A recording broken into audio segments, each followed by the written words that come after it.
আপনার আমাদের কি বলে মন্ত্রিসভা কমিটি বৈঠক হয়েছে, সেখানে কয়েকটা বিষয় আলাপ হয়েছে। তার মধ্যে সবচেয়ে ইম্পর্টেন্ট যেটা আপনাদের জন্য হবে যে 18 মার্চ ছুটি থাকছে, ফলে আগামী 17 তারিখ থেকে 17, 18, 19, 20, 21, 22, 23 একটা 7 দিন ছুটি থাকছে, যাতে সবাই একটু নির্বিঘ্নে বাড়ি যেতে পারেন এবং বাড়ির থেকে যথাসময়ে ফিরে এসে অফিস করতে পারেন। এটা একটা বড় সিদ্ধান্ত হয়েছে। আর সামনে যেটা রাষ্ট্রপতির ভাষণ হবে, সে ভাষণের খসড়া নিয়ে আলোচনা হয়েছে সংসদে যে প্লেস করা হবে।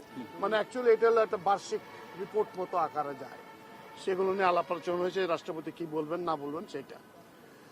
আর আরেকটা সিদ্ধান্ত আজকেই চূড়ান্ত হলো, সেটা হলো যে স্বাধীনতা পুরস্কার 2026 তারিখের এইটার চূড়ান্ত হয়েছে।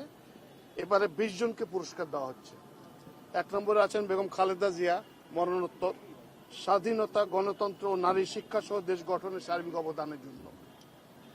2 নম্বর হচ্ছে ফৌজদার ক্যাডেট কলেজ, মুক্তিযুদ্ধে সবচেয়ে বেশি সংখ্যক সদস্য দেওয়ার জন্য, যারা বীর উত্তম বিভিন্ন খেতাবে ভূষিত হয়েছেন। মেজর মোহাম্মদ আব্দুল জলিল, মরণোত্তর, মুক্তিযুদ্ধের জন্য। অধ্যাপক ডাক্তার জহুরুল করিম, বিজ্ঞান ও প্রযুক্তির জন্য। ঢাকা মেডিকেল কলেজ হাসপাতাল, চিকিৎসা সেবা এবং চিকিৎসা বিদ্যার জন্য। এম হানিফ ওরফে হানিফ সংকেত, তিনি সংস্কৃতির জন্য। তার আগে হচ্ছে বশির আহমেদ, মরণোত্তর, ওনার সংস্কৃতির জন্য, গানে ওনার গান খুব পরিচিত, একসময় খুবই পরিচিত ছিল আমাদের।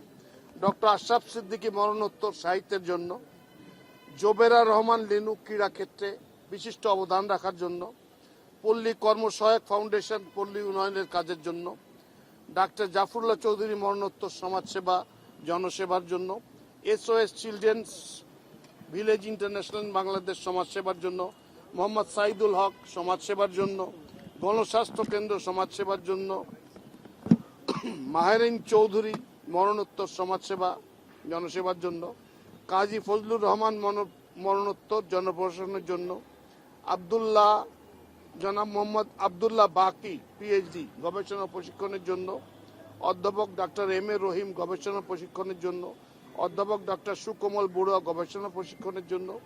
আব্দুল মুকিত মজুমদার, যিনি মুকিত মজুমদার বাবু হিসেবে পরিচিত, উনি পরিবেশ সংরক্ষণের জন্য। মোটামুটি এই ছিল আজকে। জি, অনেকগুলো নির্দেশনা দিয়েছেন। তার মধ্যে উনি বলেছেন যে সবগুলো তো জেনারেল যাচ্ছে, কিন্তু প্রথমে আমার বিল্ডিং থেকে শুরু করো। উনি যেটা করেছেন, প্রথম কাজ হলো যে লাইটের ব্যবহার অর্ধেক করে দিয়েছেন। বলেছে কোনো ব্লাইন্ড পর্দা থাকবে না, তাহলে যথেষ্ট সানলাইট আসবে। যেগুলো যেমন বাথরুমের লাইট জ্বালানো থাকে, এগুলো থাকবে না। করিডোরে এনার্জি সেভিং বাল্ব লাগাতে বলেছেন। এসির ব্যাপারে বলেছেন যে যেখানে এসি আছে, অবৈধ এসি যদি থাকে সেগুলো বন্ধ করে দেবে। আর 25 ডিগ্রি নিচে কোনো এসি চলবে না। কিসের ব্যাপারে? মন্ত্রী সবার জন্য এটা প্রযোজ্য, সরকারি সব অফিসে সবার জন্য। যুদ্ধ পরিস্থিতি এখন মধ্যপ্রাচ্যে, সেই বিষয় নিয়ে কোনো সিদ্ধান্ত? জি, একটা হয়েছে। সরি, এটা আমার বলার দরকার ছিল আপনাদের, যে কমিটির থেকে একটা সিদ্ধান্ত, এটা আলোচনার মুখে হয়েছে। তবে এইটুকু জাস্ট এইরকম যে এনার্জিটা এখন তো সারা বিশ্বেরই একটা সমস্যা। এই যুদ্ধটা যদি প্রলংড হয়, তাহলে আমরা সমস্যা পড়ে যাব। তো এইটার জন্য আমাদের একটা মন্ত্রী পর্যায়ে একটা কমিটি করা হয়েছে, যাতে এই ক্রাইসিসটা কিভাবে মোকাবেলা করা যায়। এটা অর্থমন্ত্রী মহোদয় করবে। মূলত আর্থিক ব্যাপারগুলো। নিচের কথা বলছেন, আমরা এর আগে দেখেছি ঘোষণা দেওয়ার পরেও বাস্তবায়ন হয়নি। কি করবেন বাস্তবায়ন না হলে? না, বাস্তবায়নের জন্য এবার কমিটি করে দেওয়া হচ্ছে, যাতে তারা যাবে সেগুলো এনফোর্স করবে। এখন আমাদের জাতিগতভাবে তো কিছু উন্নয়ন হইতে হবে, আমাদের সমস্ত মানতে হবে। সবাই না মানলে তো সবাইকে তো আর পর্যন্ত কি বলবো, সবাই মিলে চেষ্টা করতে হবে। সবাইকে ধন্যবাদ, ভালো থাকবেন। জি, আসসালামু আলাইকুম। কালার এক্সপার্ট এবং ডার্ক স্যাপ সমৃদ্ধ অরিক্স অ্যাডভান্স ডিটারজেন্ট পাউডার, আপনার লন্ড্রি এক্সপার্ট।